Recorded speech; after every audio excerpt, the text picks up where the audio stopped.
Right guys, today we are going to cover the deadlift, alright? Really key exercise, fantastic exercise to include in your training program, but unfortunately for most beginners, the positioning is a little bit off, it's not done right, and it tends to lead to injuries, to issues, and then to people saying, no, I don't want to have a deadlift in my program.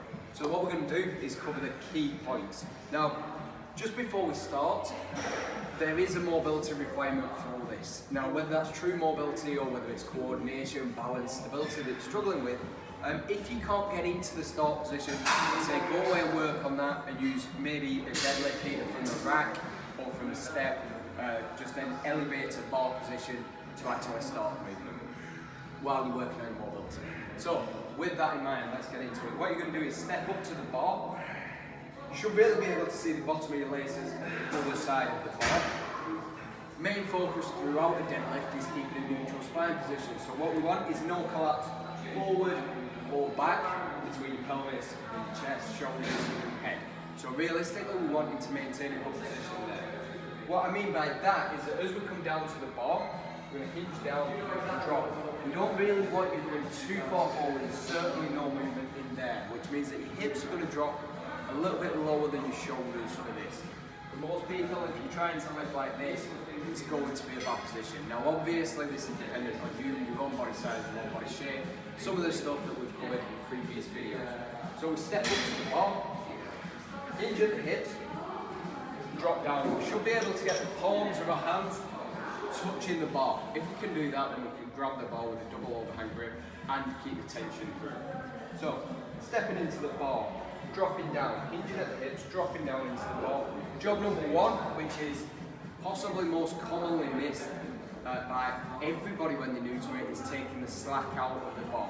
We need to make sure that we create tension into that bar, pulling it towards the body, take some of the weight straight away. We don't want to be trying to rip the bar off the floor, because when we do that, we effectively crash into the bar and obviously risks a much higher weight. And you won't get as much weight, so there's not really any benefit to doing that. So what we're going to do, hinge down, drop, squeeze the bar and take the slack out of it. Then the first movement is going to be pressing with the legs. So we're going to drive up before you bring the hips through. It's going to be legs and then hips. So down, neutral spine position. Squeeze the bar, take the slack out, drive with the legs and come through. One more time, it's going to be down, take the slack out of the bar, drive with the legs, then bring the hips through. Now at the top, we don't want to be leaning too far back. And as we bring it down, that's just as important as any other phase of the movement. You want to reverse through. So we're going to send the hips back and then bend the knees when we're in that neutral position. So hopefully what this video has done is covered a couple of the key pillars of a deadlift phase. Some of the things that you need to be thinking about to get this exercise right. Again, if you're an advanced lifter, you may know this and you may have found ways that you can lift even more weight from just tweaking, adapting, changing your setup a little bit. What we're doing is the fundamentals for most people. Even if you find that you need to raise the bar up off the ground, this movement and getting these bits right is going to be really important. Making sure that when we're taking the slack out of the bar, using your upper back and certainly using your lats, to really lock that position in so that you don't get any collapse as you come up. Alright? It might mean going a little bit lighter for a couple of weeks, just while you get used to the movement. If it does, that's fine.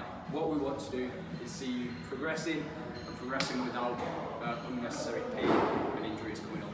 Guys, hope this helps.